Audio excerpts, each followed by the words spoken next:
I-inspeksyonin ng Department of Transportation ngayong araw ang terminal ng Solid North Transit na kumpanya ng bus na nasangkot sa karambola sa SCTEX. Alamin din ng DOTR kung sapat ba ang oras ng pahinga ng mga bus driver. May unang balita si Katrina Son.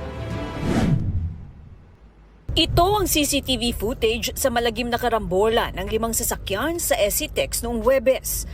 Makikitang nakahinto ang mga nakapilang sasakyan na papasok sa tollgate hanggang sa dumating ang Solid North Bus at nabangga ang mga sasakyan sa harap nito.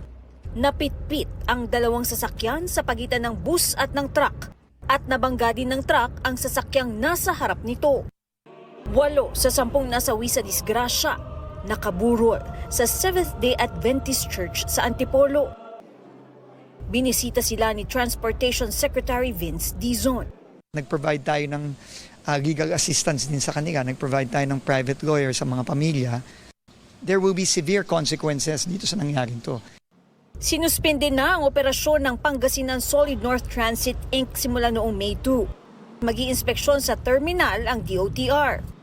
Sisimulan namin na lahat ng 273 buses ng Solid North ay mag-undergo ng strict roadworthiness inspections.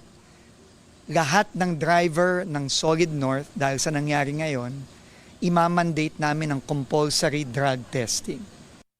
Sumailalim na sa drug test ang driver ng bus at nagnegatibo naman siya sa ilegal na droga. Pag-aaralan ng DOTR kung sapat o mahaba ba ang 6 na oras na maximum hour ng pagmamaneho ng bus drivers kada araw. Titignan natin kung matagal ba yun masyado o ano. Kailangan lang naman tignan natin yung international standards. Yun ang susundin natin. Sa May 7, itinakda ang hearing ng LTFRB ukol sa insidente. Ito ang unang balita. Katrina Son para sa GMA Integrated News.